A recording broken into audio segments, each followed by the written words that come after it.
We'll hear argument first this morning in Case 17-834, Kansas versus Garcia. General Schmidt. Mr. Chief Justice, and may it please the Court, in a typical and recent year, more than 15 million Americans became victims of identity theft. 1/3 of those had their personal information misused in an employment or tax-related fraud setting.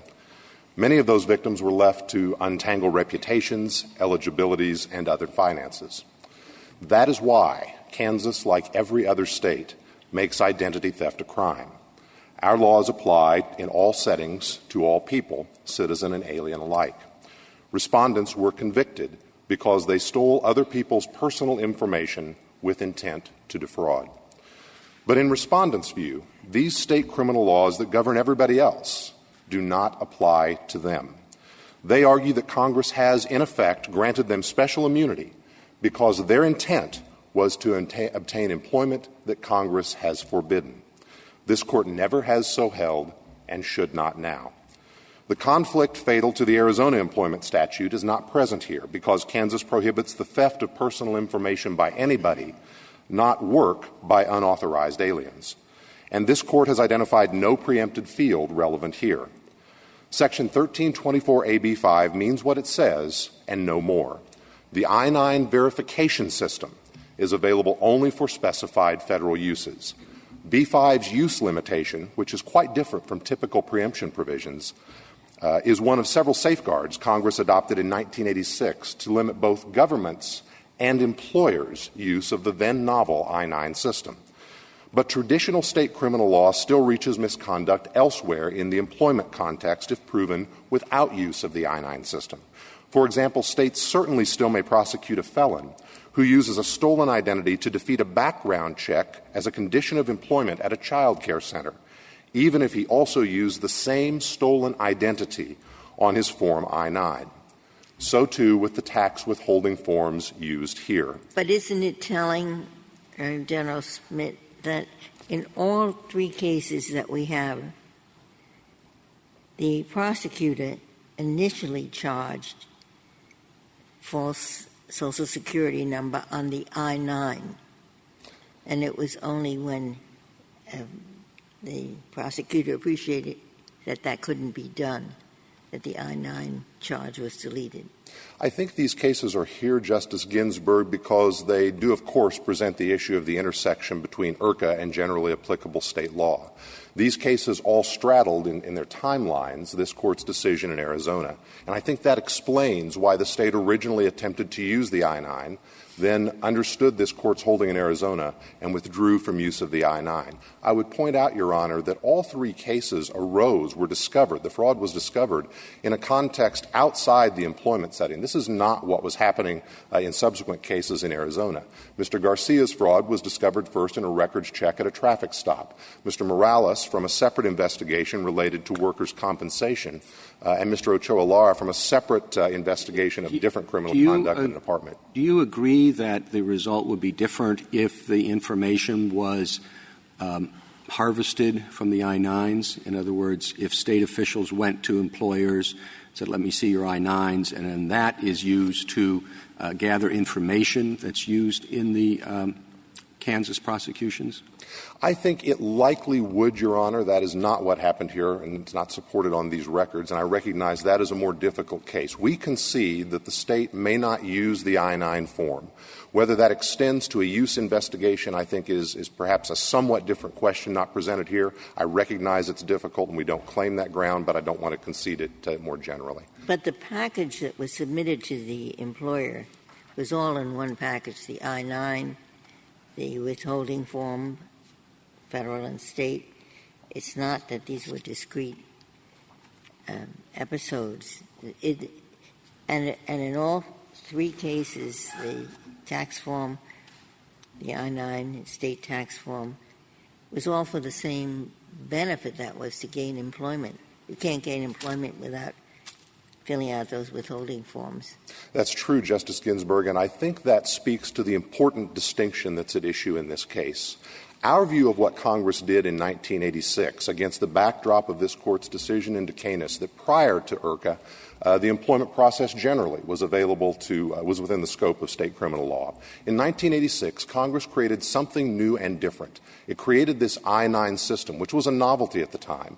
With the force of federal law, Congress was ordering millions of private employers around the country to gather up personal information of their employees or potential employees and to hold that information. So Congress was understandably concerned about how employers and others might use that information. That's why they put the safeguards in.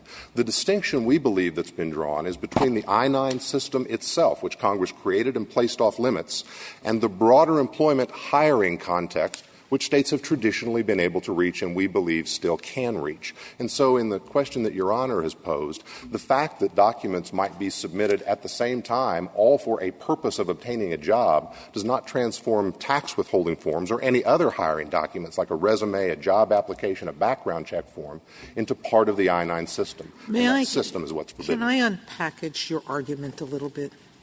Is it your position, you seem to be conceding that you can't use the prosecute for any false statements on the I-9 form, correct? Your Honor, as I've said to the Chief Justice, we aren't doing that. We concede we don't intend to do that. I think maybe for a broader purpose that's a different case.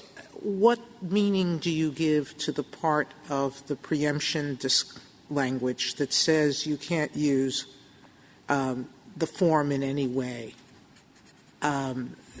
The precise language is, I think, is that the language in B-5, Your Honor? Exactly. Where Congress. So if you can't use it in any way, why can you use the information contained therein for employment verification? Meaning, I certainly do understand an independent verification like a criminal law check. But you're still using it for employment verification, correct? Well, I think not, Your Honor. And perhaps it's a linguistic distinction, but I want to be clear on what our point is. That's why I'm having a problem, which is I'm not quite sure how you can concede one without conceding the second. We think that employment verification is best used to describe the I-9 system that Congress created in the IRCA, in that subparagraph B of IRCA, those first three paragraphs. Congress set up the system of attestation and the related obligations. That is what verifies employment, work authorization, for purposes of federal immigration law.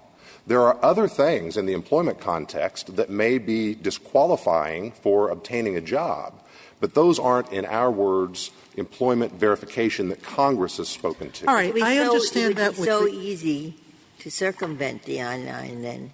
All they have to do is to switch to other forms submitted at the same time. Well, Your Honor, I think I understand the point. And if I understand it correctly, it is that information that is false, stolen information from somebody else that is contemporaneously submitted to an employer, if it's not the same false information on an I-9 and other employment-related documents, it would necessarily reveal the fraud on the I-9, if I'm understanding Your Honor's question. That may well be. But that doesn't change the fact that what Congress has fenced off here is the I-9 verification system, not the tax withholding system, not other aspects of the employment relationship. And if Congress had wanted to more broadly exclude states from that rule, they knew how to do it. But the two things, as Justice Ginsburg points out, always go together, the I-9 form and the tax forms. In virtually all employment, you're going to be asked for a Social Security number on both forms. And so the states would, in essence, be able to go after unauthorized employment in a pretty substantial way, notwithstanding what Congress said about giving the federal government the role with employment verification. So how do you answer that concern, and in particular, I think, Arizona's language on unauthorized employment? And so, too, Justice Kavanaugh ride together background checks for many, many jobs now, not just traditionally highly sensitive ones, teachers, for example, and employment application forms. Let's just focus on the I-9 and the tax forms and Social Security numbers, because that's what this is about, and that's going to be what a lot of these cases are about, I would think, if you prevail here. Then I think, Justice Kavanaugh, that The best answer to that is what Congress did not do.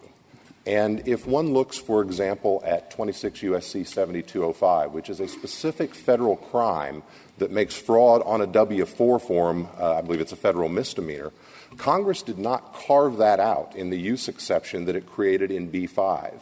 It is nearly nonsensical to think that Congress, on the one hand, would have created a specific crime for W-4 fraud and yet precluded its application in situations in which the W-4 is most commonly submitted together with the I-9. It must be that Congress did not consider the umbrella of immunity as to the I-9 to extend so far as to hit the W-4. And, of course, Congress certainly didn't consider the immunity it was granting with respect to the I-9 to the extent it did to extend to the state tax withholding form, the K-4. You couldn't sue or prosecute a case for someone's fraud on the W-4 and name the U.S. as a victim, correct? The fraud is on the government because W-4s are submitted to the government for tax purposes, correct? I think you don't have the power as a state. I'm sorry, Your Honor. I don't believe you have a power as a state to prosecute crimes where the U.S. is a victim. I am certain we don't do that, Your Honor. I know what I'm you don't. struggling It with seems is, like there would be a real separation of powers to. Yeah. And I'm certain we're not claiming that authority, Your Honor. We're not trying to vindicate why is it the interests of the permissible United States. for you to prosecute or to claim there isn't a field preemption in doing exactly the same thing by calling this a fraud under state law? Because the victim has to be the U.S. Well, I'm not sure the victim does have to be the United States, Your Honor. I think the victims here are the individuals whose identities were stolen. That's stolen Social Security, but that's different than the fraud of submitting the W-4 to the government. I do have problems with the K-4 for your other side to answer. But your theory here on the K-4, I didn't see in the trial record where you argued that clearly to the three sets of juries. Your Honor, Garcia was the only case that went to a jury. The other two were bench trials, and the K-4 was present, I believe, in two of the cases. In Mr. Garcia's case and in Mr. Morales' case, it was at least in the charging affidavits. I'd have to look at the record more carefully to see if it carried through. With respect to the field issue, Your Honor, this Court has never identified a preempted field in the employment context that would be applicable here. And to the extent that Arizona. Well, I think that Arizona, as we read it at least, Your Honor, with respect to the employment provision, the 5C provision in Arizona, that was a conflict preemption analysis where Justice Kennedy, writing for the Court, suggested that because of the method the state was using, the criminal law, Congress in that application in particular had declined to use the criminal law to criminalize work by unauthorized aliens. Here, that analysis isn't present at all. Congress has criminalized fraud as well as identity theft, and so I think we're back in the traditional world where we have separate sovereigns who may go after the same conduct unless it's precluded, and here it is not. With respect to the field preemption issue as well, I think it would be difficult for this Court to recognize a preempted field now, particularly in light of the provision of the holding in Whiting that was a conflict analysis holding but related to the E-Verify system. It's difficult to imagine how there is a preempted field states may not enter, even as to employment verification narrowly, and yet at the same time it was permissible for the state of Arizona to order the use of the E-Verify system to verify employment under federal law. If I could go back to Justice Kavanaugh's question, because you recognize that you can't use the I-9s to prosecute aliens in this way. But you also acknowledge that the W-4s are going to be present in every case in which the I-9s will be present, which gives you the ability to conduct all the prosecutions that you could have done through the I-9s. So what effect, then, does Congress's bar on states using the I-9s, in fact, have? I think, Justice Kagan, back to my earlier point about what Congress was doing, in our view, in 1986. Remember, prior to 1986, there was no federally mandated, very disparate requirement for collection of personal information throughout the country by employers. And Congress was very concerned about what now seems commonplace, but at the time was novel. They were concerned about how that information might be misused. And we think that explains the Congress's choice of the language in B-5. They didn't use traditional preemption language as they did in H-2 as to employers. If they'd wanted to exclude states from this area entirely, they could have done it. They did it in this statute as to employers in H-2. But they used different language in B-5, a more passive voice. They didn't talk about states specifically at all or government specifically at all. They simply said that neither the form nor information on it nor anything the attachments to it, appended to it, may be used. And I think they were principally worried about how employers might misuse it. Of course, I'm not suggesting they were inviting us. I'm just suggesting that was their focus and why they wrote the provision the way they did. But let me ask the same question maybe from a different perspective, which is our decision in Arizona. Because our decision in Arizona said that states could, in fact, not prosecute unauthorized employees for seeking employment. And but this gives you a tool to do just that in every single case. So essentially it eviscerates everything that we said in Arizona, doesn't it? Well, Your Honor, as I suggested earlier, the way we read the reasoning in Arizona is not applicable here. So we think it is distinguished and separate. If this Court were to, in our view at least, extend Arizona to cover this circumstance, we think that would be a very different type of case than we have. Well, you're talking about extending Arizona, but I'm suggesting that if you are right on this case, we might as well not have issued Arizona.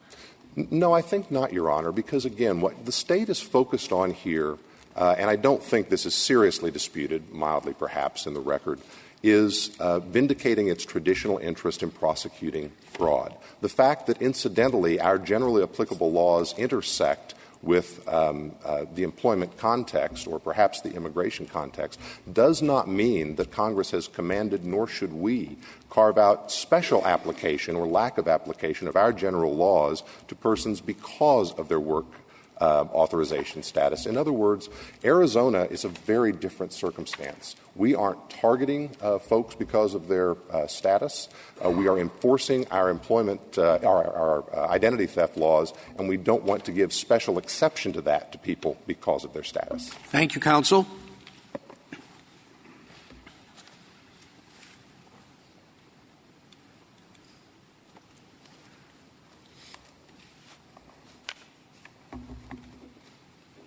Mr. Michel.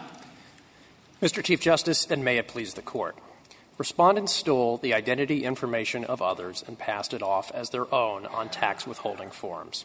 There's no dispute that states could traditionally prosecute frauds and forgeries of that kind. The question is whether Congress withdrew that authority when it passed IRCA in 1986. Congress did not. IRCA is an immigration statute.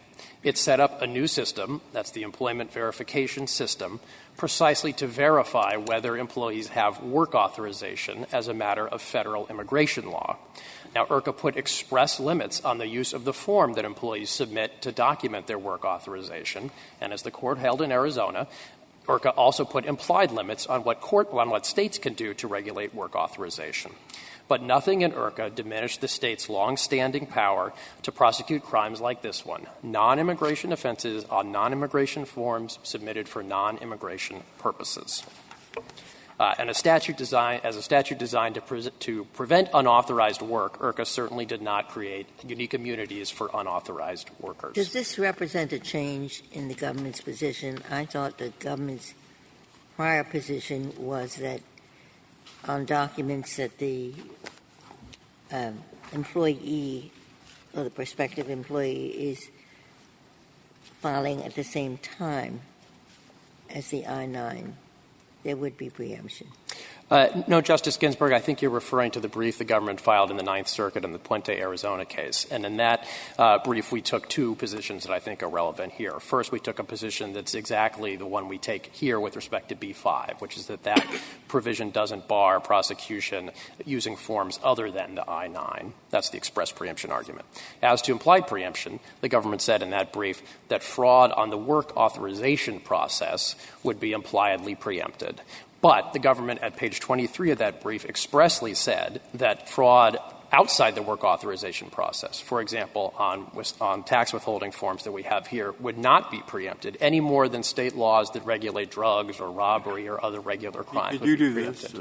Could a state have a law which says it is a crime for an alien to take information from the S form or other information that they give that's referred to in the federal statute, and it is a crime to do that and fraudulently give it to an employer for the purpose of obtaining a job?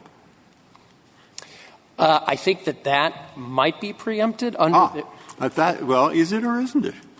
Well, in your opinion. I'm not holding you to it forever. I think, of course, it's far removed from this case. Where I'm not saying that yet. Yeah. I want to know if they could do that. In other words, shall I repeat it? You know what I said. Well, our position, as we laid out in the Puente brief, is that a law that regulates fraud on the work authorization process, which I think is what your hypothetical was, although I'm not sure I've tracked every piece of it. What it does is it says that if you take information from the is it S9? Is that what it's called? The I-9. I-9, or these other papers that are referred to, and you, Mr. Alien, go and give it to an employer for the purpose of pretending that you're somebody you aren't so you'll get a job. Would that be preempted? Yeah, I do think that would be preempted. So do I. Now, if that's so, I just wonder how this differs, because it defines the state law as applied in this case, though it's much broader. But is this case, as it was put in the arguments by the prosecutors and by the complaints and so forth, what he did was, what was charged was identifying information or documents, which are the same information as on the I-9, using it to defraud another person, which they did, I guess, in order to receive a benefit, which benefit was a job. So they took information from the I-9, used it to defraud an employer in order to get a job. Now, if there is a difference between what I just said and what I'd said when I was asking you the question, I'm not sure what it is. Maybe I can help you out. Yes. I think it's the distinction, and this is a critical one, between work authorization, which is a term of art under immigration law in IRCA, and general requirements for obtaining a job, such as submitting a tax withholding form, submitting a background check. Those are two quite different things. IRCA is as I said at the outset, an immigration statute that deals with work authorization to work in the United States. There are other requirements of law.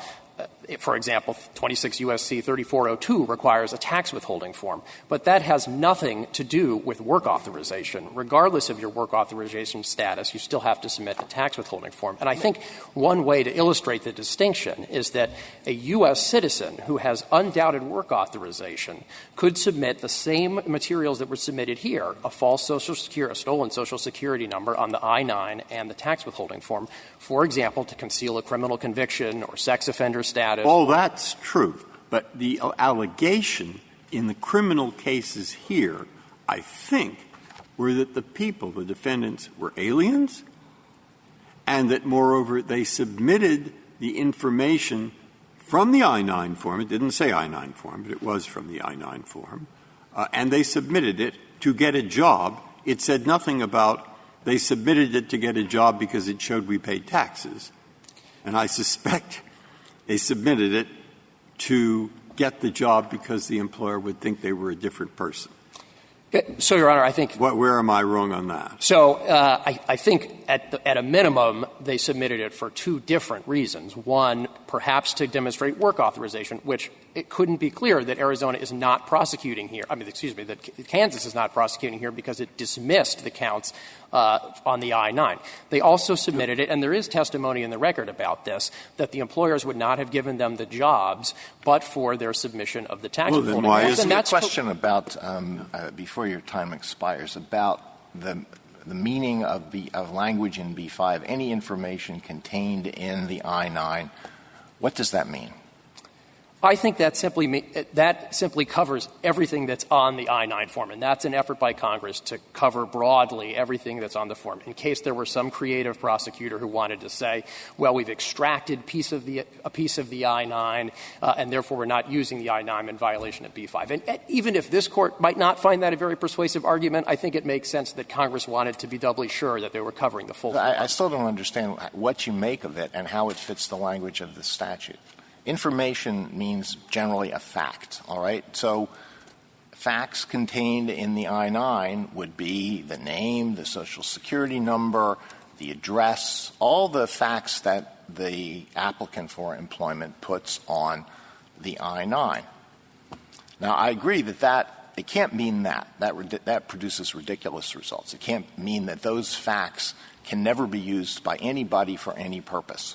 But I don't quite see how – I don't really understand. You interpret this to mean they can't use the I-9 in whole or they can't use the I-9 in part. Isn't that's what it comes down to? How does that fit the language of the statute? Oh, I think if you look at the full phrase, Justice Alito, which is use the I-9 or any information contained in the I-9, I think it simply means that they can't use either the I-9 in whole or the information that appears on the I-9, which, if you look at the I-9, which is in our appendix, it has the Social Security number and other information. But you like forget that. the rest of it, which says for purposes only related to the fraud sections of the Federal Code.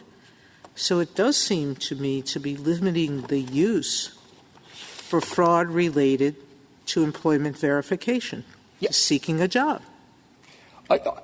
That last point, I think, is the critical one. Work authorization under immigration law is not the same thing as seeking a job in general. And to go back to the point I was making to Justice Breyer, if you allowed prosecution of that U.S. citizen, if you allowed preemption of the prosecution of the U.S. citizen who gave exactly the same forms here, you would be letting letting preemption flow from. I wouldn't do that. I would just say if this statute is used by a state to prosecute roughly the very thing that the Federal statute reserves to the Federal government, they can't. And so the question is it the very thing? And then my questions has been trying to figure out why it isn't the very thing. Because it certainly sounds like the very thing. I agree that the terms sound similar, but I do think it would be a mistake to be confused by that because work authorization is very different than Mr. getting Michel, a job. let me put the same sort of question in another way, because when you were speaking with Justice Breyer, you said that a state law that regulates fraud in the work authorization process would be preempted. And I guess the question here is Kansas has a generally applicable law, but even generally applicable laws can be used to regulate fraud in the work authorization process. And when a statute, even though generally applicable, is used in that way, shouldn't the same results follow? May I answer, Mr. Chief Justice? Yes. Yes, the answer is yes, and that, I think, was manifested in this case by Kansas dismissing the I-9 charges. Those were the charges that related to work authorization, which is the purpose of IRCA. These other charges that related to matters not related to work authorization were not preempted by IRCA, which is, after all, an immigration statute, and therefore were properly not preempted. Thank you, counsel.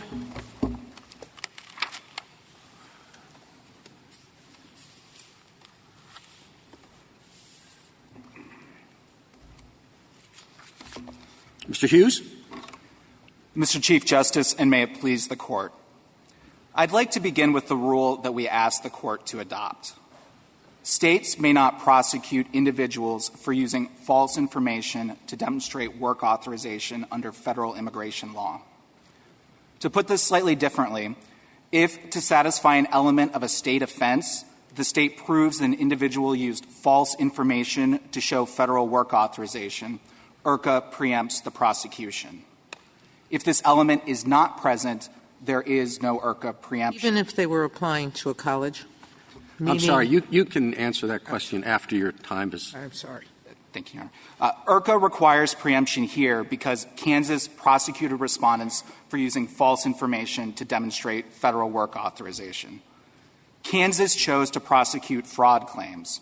One element it had to prove was that respondents used deceit to obtain property. Kansas had one theory. Respondents used false information to show employment eligibility, and thus they obtained jobs. Had respondents used truthful information, Kansas maintains, they would not have been hired because of federal immigration law. In the intermediate state court, respondents argued that the state had insufficient evidence to prove the benefit element. Adopting the state's argument, the court held that Kansas satisfied the requirements of state law by proving that respondents wrongfully showed that they were eligible for employment. Now, according to the Kansas Supreme Court, quote, the state seeks to punish an alien who used the personal identifying information of another to establish the alien's work authorization. Indeed, Kansas initially charged respondents with fraud on the I-9. While it dropped those charges, its theory of the prosecution remained exactly the same. For purposes of preemption, the label a state attaches to its regulation is not relevant. What matters is what the state actually regulates. So here, Kansas is prosecuting the use of false information to show work authorization under federal immigration laws. Kansas has charged 2 state offenses, both of which include the element of an intent to defraud. If the I-9 process, the individual applying for authorization uses a false Social Security number, can that number ever be used to prosecute him for identity theft? Yes, it can, Your Honor. Our theory of preemption is a limited one. In our view, what federal law preempts is a prosecution for the use of false information with respect to showing that somebody is authorized under the federal immigration laws for employment. That is the element that federal law preempts. If a prosecution — I'm sorry, so the Social Security number is used in the I-9 process to establish work authorization. Yes, Your Honor. And the state can use that number so long as it's not being used to show work authorization. That's right, Your Honor. If the state offense has unrelated to work authorization, our theory of preemption does not apply. Including to get a job, right? In other words, work authorization and applying to get a job are, as Mr. Michel told us, 2 different things. I think that's inaccurate, Your Honor, because the way the state prosecuted here was absolutely tethered to federal work authorization, and there are a few different ways that we know this is true. First, if the court looks to the brief that the state — I don't mean, just so I make sure where you're headed, that we're on the same page. So you would say that the Social Security number, even though it's information contained on the I-9 in the process, can be used, say, to get a driver's license, but not to get a K-4? Well, I think that's right, Your Honor. So if this is tied to federal work authorization, that is where preemption occurs. And we know that that is the theory of prosecution in these cases. How are you defining work authorization, just so I'm clear on the answer to the Chief Justice's question? Yes, Your Honor. This is incorporated from federal law. So the question is an element of the offense that an individual was showing as a matter of federal law that they were authorized for employment? If that is the nature of the fraud, then that is something that solely the federal government is authorized to prosecute. If it's not that theory, our theory of preemption does not apply. Mr. Hughes, give us some examples. That was my earlier question. Let's assume you mentioned getting a driver's license or getting into a college or getting a credit card. Let's assume that false information was used for any of those processes. Our theory of preemption does not apply to any of those. All right. But let's assume that the question the college asks is simply, are you authorized to work in the United States? If the element is, are you authorized as a matter of federal immigration law to work in the United States, and somebody commits fraud in answering that question, that is what federal law preempts. And so our theory of preemption is a straightforward one that we think is easily applied, which is just the question of, is this an element that is necessary to the state offense? If it is, there's preemption. If it's not, there's no preemption. How about a form that you file so that your employer will directly deposit your pay into your bank account. So, Your Honor, if there's the element that I just described is not present, we don't think there's preemption. And let me the specific question. The form is submitted so that your pay will go directly into your bank account. Is that preempted or not? Well, Your Honor, and again, to answer the hypothetical, I have to know if the prosecution includes an element of what the fraud is, because in that theory, Your Honor, it's not clear why the use of a false Social Security number would be relevant to, or would be a material aspect. But if it is, that prosecution could proceed. So states may impose requirements for particular jobs, or maybe even for all jobs, but let's just stick to particular jobs that go beyond the requirements necessary for obtaining any employment in the United States, such as information for a criminal background check or to prove age that's a requirement for the job, using dangerous machinery. Does your argument apply to that? No, Your Honor. If the state has those sorts of requirements that are unrelated to the federal immigration laws and there's a valid state law that requires information at the time of hiring for those reasons, our argument does not apply in preemption. So if the K-4 serves a purpose other than policing compliance with the federal requirement for obtaining work, then that would be sufficient? Well, I think, and let me be quite clear about this, Your Honor, I think if the state had charged this as simply the Kansas misdemeanor offense, which is making a false statement on a state tax form, I think we would have a very different case in that circumstance. Why does it matter? Because the distinction, Your Honor, is because when the state prosecutes using, in the theory, is false information to show federal employment authorization, that is an immigration offense. That's an immigration offense that's defined by IRCA, the Immigration Reform and Control Act. That's an immigration offense that is regulated by the federal immigration authority. So to make all these distinctions that you're talking about, you look to the elements of the state law, or you look to the underlying conduct, or you look to both? How does it work? Your Honor, I think you look to the elements and then you understand, as applied in that context, what is the theory that the state is offering to prove the elements of that offense. Well, so, on the elements of this offense, it's just, as I understand it, using someone else's identity, right? It's to receive a benefit, Your Honor, and it's that receipt of the benefit that is the necessary element. The receipt of the benefit could be a completed form that's required by the state for other purposes besides immigration law. Your Honor, if the state... Because you concede the form could be used for other purposes, right? Your Honor, if a state... But we agree the state form can be used for other purposes besides compliance with the immigration laws, right? Yes, I think I agree with you. Okay, all right. I think we have to, right? I mean, states are allowed to enforce their tax laws, yes, right? Of course, of course. Okay.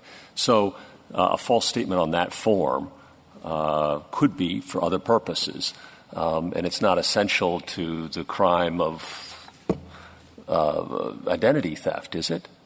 That's right, Your Honor. And our point, though, is the state, if the state had wanted to charge this as a state tax offense, of saying we have these state tax forms, you've put inaccurate information No, but even identity theft, would you concede then that a state could have an identity theft case based on the same form? Your Honor, I think the question is what their theory of benefit is. What is so it's not about the elements, it's about the theory, the facts, and their intentions. Well, Your Honor, there is an element of the offense, the intent to defraud, and then the state applying that to the individual circumstance has to show what the intent to defraud in that particular case is. If a state passes a law making it a serious felony to use a false Social Security number on a state tax form, is that state law preempted? I don't think so under our theory, no, Your Honor. Well, how is that different than... Because that's not what Kansas has done here. What Kansas has done why here... exactly is it different from what Kansas has done here, and how does that fit with your implied preemption theory of enforcement discretion, which I thought was tied to the use of the false Social Security number? Your Honor, what Kansas has done here is it is on its face objectively prosecuting an immigration offense because it has said repeatedly in the lower courts that necessary to show the intent to deceive element was showing that individuals used false information to show that they were eligible under federal law to hold employment when they were in fact not. Well, Mr. Hughes, it just seems a little bit odd to look to, particular statements that Kansas made in order to determine whether a particular prosecution is preempted. So that's why I asked the question that I asked. It's like, how, as a general matter, do you go about determining whether a prosecution is preempted? Well, Your Honor, I think it's the same analysis the Court used in the case like Buckman, for example. And Buckman is looking at general state fraud laws and said, well, this is fraud on the FDA. How do we know if this is within the range of things that are preempted? And one of the tests that Buckman used that I think is directly relevant here is Buckman said state laws in that context were not simply parallel to federal laws, but in fact the state offense was derivative of the federal offense because one of the critical requirements to show the state law fraud was showing that there was an underlying violation of the FDA's own regulations that led to that fraud. Just to follow up on Justice Kagan's question, if Kansas's theory of the benefit in this case were that by filing a W-4, the defendant had an intention to comply with Kansas tax law, would that be unpreempted in your theory? Your Honor, I think that would be safe, right? I think that might be, Your Honor. I think the state might have a difficult. So we really are down to drawing distinctions on preemption here based on Kansas's particular intentions in a particular case. Well, it's the nature of how they're applying the intent to defraud element in that context. We certainly don't think that all of Kansas's ID fraud laws are preempted, nor all ID fraud offenses with respect to Social Security. But again, Mr. Hughes, the idea of it's because of how they're applying their law. How do we know how they're applying their law at the outset, right? We want to make these decisions at the outset. Can this prosecution go forward or can it not? How do we know how they're applying their law in this particular case? I think as a practical matter, Your Honor, what would happen in a case like this is if the state charges somebody with this issue that is around a hiring offense saying that there's identity theft, the defendant, under the rule that we permit or we advance, would be entitled to file a motion to dismiss that charge, saying this charge is preempted by federal law, and the state would then have an opportunity to say, no, that is not the theory of prosecution that we advance in this particular Mr. Hughes, case. can I ask you to bring your answer to a more practical answer, which is how would you think – give me a hypothetical or even why this case differs from the case you think is not preempted. By that I mean, what do you see what are the words in the charge here that are different than the words that you think are not preempted? So I think looking just to the charge itself can be difficult, Your Honor, because the state charges often That's why the Kansas court went to the right. But Your Honor, the as-applied challenge. However, the state appellate court said that this goes directly to employment eligibility, and this is exactly how when the respondents challenged saying you've not provided us sufficient evidence to show the benefit element, the state was obligated to say here's the evidence that we have shown that satisfies the benefit element. What was the evidence they provided? It was exclusively eligibility for employment that's tethered to federal immigration law. So Kansas will never make that mistake again, Mr. Hughes. And in every future case, they will say the benefit that the defendant is seeking is the opportunity to comply with our tax laws and our revenue laws, and that will be the end of that. So we are deciding how many angels are dancing on the head of this pin. Is that what this case is about? I disagree with that for a few reasons, Your Honor. First, they still will have to convince a jury that there is in fact a benefit. And sure, no, of course they have to. Of course they have to, but it's not preempted, and none of these cases will ever be preempted again after today. Well, a few things about that, Your Honor. First, there are other ways to comply with the K-4 without using somebody else's Social Security number, including, for example, using an ITIN, an individual taxpayer identification number. So that is a way that But every time an employee uses a false identification number in these cases, Kansas will use a different set of magical words, and that will be the end of this problem. But, Your Honor, what the distinction is while Kansas may prosecute a wide range of offenses on its tax system, and we certainly don't disagree with that, what Kansas might not do is have its own individual immigration policy in immigration offenses. I think I agree with you there are ways that Kansas can charge the similar sorts of conduct when it relates to the tax system that is not a state adopting its own immigration system. What type and I think, I was going to say, just to conclude with that point, Your Honor, I think to the extent that this is, as you suggested, angels dancing on a pin, I think that suggests the opposite conclusion, precisely as to why preemption is warranted here, because of how Kansas charged this case. And if that is where the Court agrees, then there shouldn't be any concerns about it. Why shouldn't we dig this case? I mean, if this is about a one-off prosecution that has no chance of recurring ever again, and, I mean, I know you're vigorously defending your client, but we don't usually take cases that have such limited application? We would perfectly welcome it, Your Honor. I think that would be an appropriate outcome in this case. What type of preemption are you relying on? What type of preemption are you relying on? Your Honor, we argue both express preemption on the language of 1324 AB5 as well as conflict as well as implied. With respect to implied, I don't see how you get express preemption out of B5. And I don't know what the conflict is. What is the conflict? The conflict is the similar sorts of conflicts that the Court recognized with respect to Section 3 of SB 1070. What is the conflict? The conflict is the exercise of prosecutorial discretion, how the federal government uses prosecutorial discretion to establish a consistent federal Well, how do we know that the federal government has taken the position that this particular case or cases of this particular type shouldn't be prosecuted? This is not a situation like Arizona where a state has criminalized something that is not criminal under federal law. It's a case where the same conduct is criminal under federal law and Kansas says under Kansas law. So where's the conflict? But, Your Honor, that was exactly the case with respect to Section 3 of SB 1070, where the state had adopted precisely the federal standards in assessing what was the underlying state offense, and they still found preemption. But what is the conflict? The federal government doesn't say this is contrary to our enforcement priorities. The conflict is states having independent immigration policies that differ from how the federal government has established the priorities with respect to both which tools to use for enforcement as well as which who to in fact prosecute. But you conceded that a state could pass a law making it a felony to use a false Social Security number on a state tax form. Your Honor, and that would not be an immigration offense, and that would not be a state having its own individual immigration policy. But that would certainly be a way for a state to target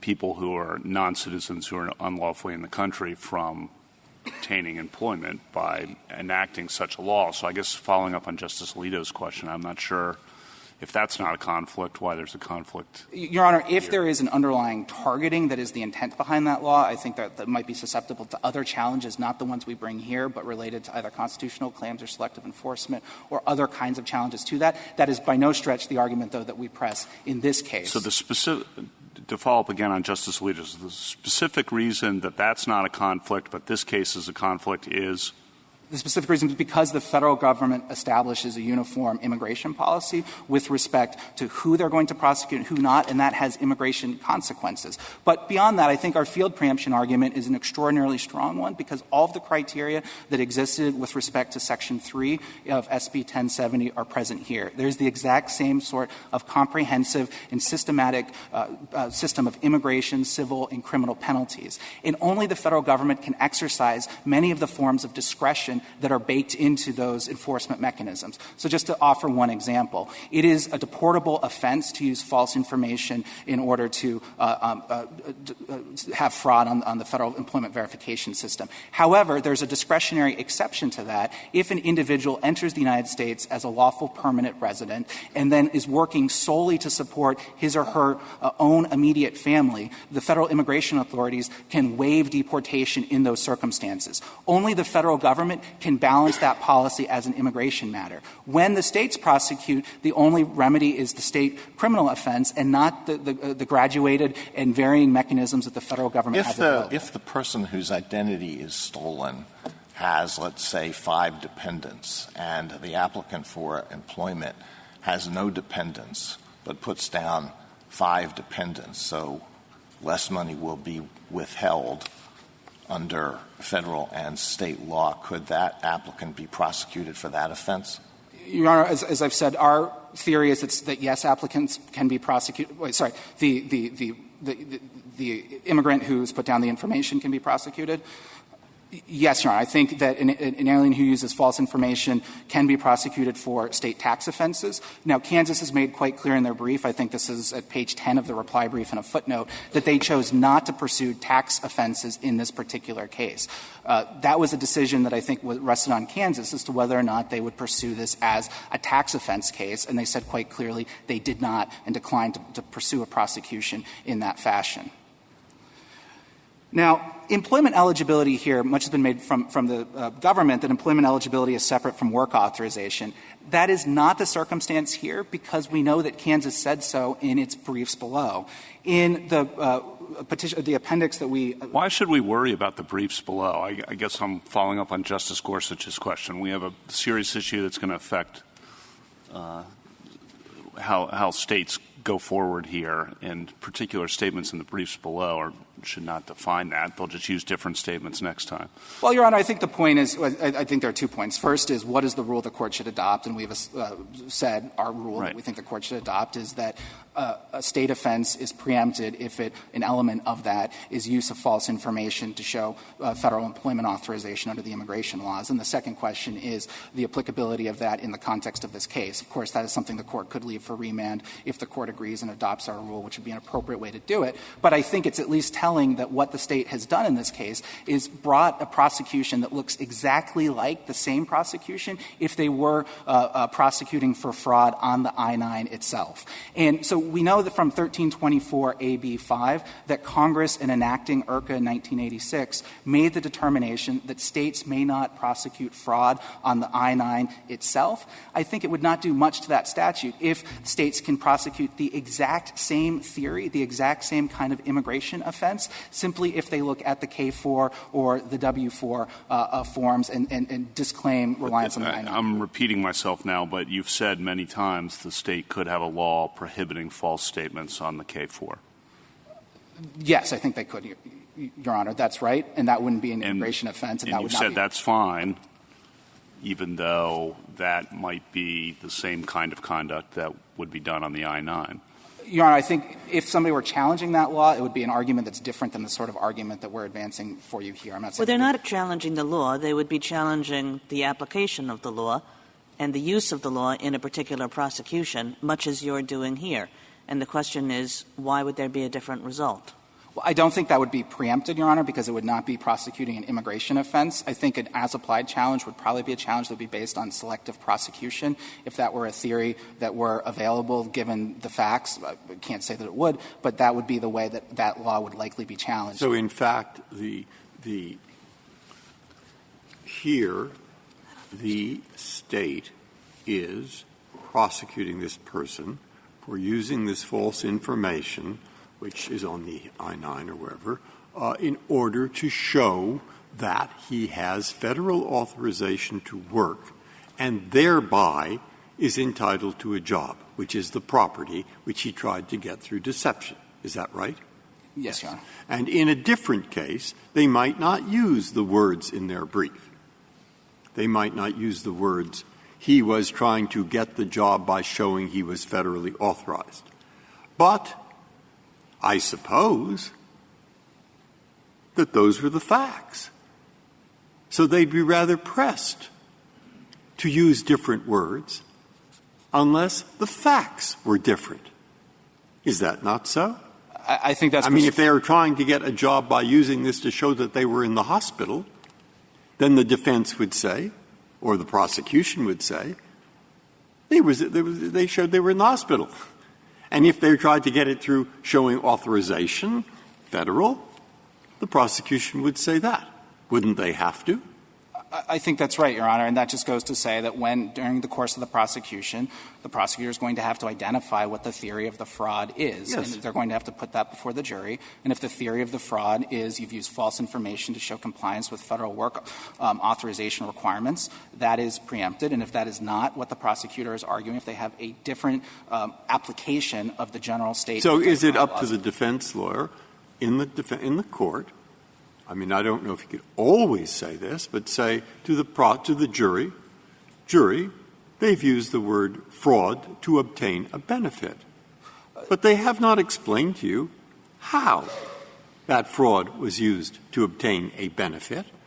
They do not have witnesses who, you see, another, et cetera. What I'm driving at is this is not a one-off case that will never occur again, but rather it will occur in every instance where the facts justify it. Well, that's right, Your Honor. Am I right or no? Don't say I'm right if I'm wrong. No, you're right, Your Honor, and I think as you suggest, this will come out in the context of something like a motion for acquittal. But I'll also say the rule that we advance is in large measure a prophylactic rule because prosecutors engage in good faith, and if the court identifies this clear rule that we've advanced, that state prosecutions can't turn on the element of use of false information to show federal work authorization. I think we can rely on prosecutors won't bring those charges that have that as a particular element. And if there are charges that are close to the line, then those are things that trial courts will figure out in the course of motions for acquittal or motions to dismiss or motions in limine, and that will be sorted out based on the actual evidence that was put before in the particular case. But I do think the prophylactic nature of this rule is in keeping with exactly what the structure Congress created in IRCA. I don't think there's any other way to understand what 1324 AB 5 does. Again, I believe Kansas is in agreement that they can't prosecute fraud if the fraud is on the I-9 itself. And in every case, there is going to be a K-4 and a W-4 in every single case. And so if Kansas is correct about federal preemption in this context, 1324 AB 5 did effectively nothing when Congress enacted it. So the state, according to you, can't have a law that says you can't have a job in this state unless you submit a K-4? Kansas can't have a law that says you can't have a job in this state without a K-4. I think Kansas I don't think there's a federal preemption problem with that. And again, so why isn't that this case? They're saying they couldn't get this job unless they submitted the K-4. That's not this case because that is not the state of Kansas law. Under Kansas law is actually to the opposite. As we noted in footnote 8 of our brief, Kansas law does not require the submission of a K-4 at the time of hiring. As a matter of fact, it generally does occur. But Kansas state law specifically provides for individuals to be hired without submitting a K-4. So that's simply not the theory of prosecution that was available to Kansas in the facts of this case and not what it was that they in fact advanced. So ultimately, again, we think that this is a narrow case, that use of false information to show federal work authorization is the element that is preempted. It's a clear rule. It's a rule that the trial courts across the states can regularly implement. And we think it's the only rule that actually gives effect to what Congress did in 1324 AB 5. Absent that rule, states would be eligible to prosecute the exact same offense that I think everybody agrees is expressly preempted under the text of IRCA, so long as it's given a different name. And that's simply not how preemption works. As this Court has said repeatedly, preemption looks to what the state is in fact regulating, not the label that the state uses. How is it expressly preempted under B-5? That argument mystifies me, because B-5 says nothing about work authorization. It says nothing about aliens. It says nothing about the use of the information by the state government or by the federal government. It applies to any use. How you can read the argument that you're making into B-5 is something that escapes me. Can you explain that? So a few things, Your Honor. First, I think B-5 certainly identifies the policy that Congress enacted, which informs our arguments under field preemption, and I think that may in part be the best way to look at this. But second, with respect to B-5 itself, I don't think there is much dispute that it is a preemption provision, because I think the federal government has agreed that it means you can't prosecute fraud on the I-9 form itself. The real question is, what is the breadth of that express preemption provision? And what Kansas has suggested is that it's either all or nothing, that either the language and any information contained in effectively does nothing because it reduces just to what the form is or a partial aspect of the form, or if you give any meaning to that language, then there's no limitation and everything is fair game. That is not how the Court should interpret this, and that's not how the Court interprets preemption statutes more broadly. Take, for example, the Merritt v. Spears case where the Court was assessing the language in connection with but you want us to say, you say it's expressly preempted, even though all of the elements, practically all of the elements of the rule that you're advocating are not mentioned at all in B-5. But you want us to read all of those in and then say this is this expressly preempts. Now, you may have a good argument under some other category of preemption, but how it can be expressed, how it can be expressed preemption is really something. Well, this is information that is contained in, and they're using it for the same purposes that underlie B-5, which is showing federal employment authorization. Did you say that you thought your better theory was field preemption, not express preemption? I think they're both good theories, Your Honor, but yes, I think the B-5 points up to field preemption, and I think field preemption is a very strong theory for us because we have direct congressional direction that establishes the balance between the states and the federal government. And in B-5, whether one thinks that is express preemption or not, I think it undeniably identifies the policy judgment of Congress that the federal government alone should have the authority to prosecute these immigration offenses. Thank you. Thank you, counsel. 3 minutes, General Schmidt. Thank you, Mr. Chief Justice. I'd like to try to make 3 points with respect to Justice Alito's line of questioning on the B5 language. B5 is certainly, if read as a preemption provision, most unusual, not least of which is because it is not aimed exclusively at states. Preemption is a supremacy clause concept that regulates the relationship between the federal government and states.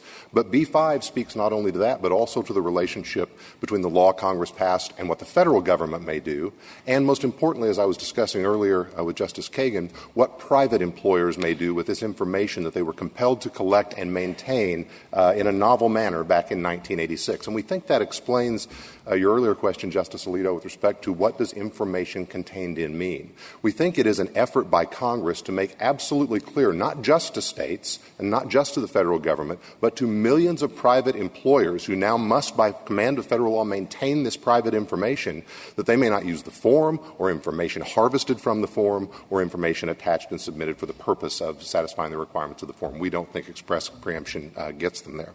Second, with respect to the benefit question, which I think goes perhaps to, I'm not sure if it goes to conflict or field. I'm a little uncertain about that. But on the benefit issue, what we agree is off limits is the I-9 system. We aren't arguing that Kansas prosecuted these individuals because they were trying to commit fraud on the I-9 system. We're arguing that they defrauded folks whose identities were stolen and that we used as evidence the W-4 and K-4 tax forms. We didn't use the I-9 system. With respect to the notion that somehow preemption turns not on the intent of Congress but on the subjective intent of the offender, that turns preemption analysis on its head. And a hypothetical, I think, that illustrates that, imagine that, let's say Mr. Garcia on the facts here, were stopped for speeding not because he was headed to a job he already had, but because he was headed with completed employment forms, applications in the back of his car to apply for the job. He still would be guilty of the same state law crimes of identity theft. His intent was to obtain the benefit of employment, but he never arrived at the employer to apply for the job in the first place. That can't be the test that makes the difference here. And finally, with respect to the notion of what the state is asking for here, we're a little unclear on exactly what field our friends on the other side think is preempted. As I suggested earlier, if there is one, it has to be extremely narrow, the I-9 system itself, but we're not sure a field exists there because of the decision in Whiting that the states may compel the use of the E-Verify system, which certainly is part of work authorization. So this Court has never identified a field and should not with respect to this case. The conflict we don't see. The conflict that was present in Arizona, as we discussed earlier, is not present here. This is a fundamentally different case. Kansas is not trying to act as an immigration enforcer, but to enforce our generally applicable identity theft laws. Thank you, counsel. The case is submitted.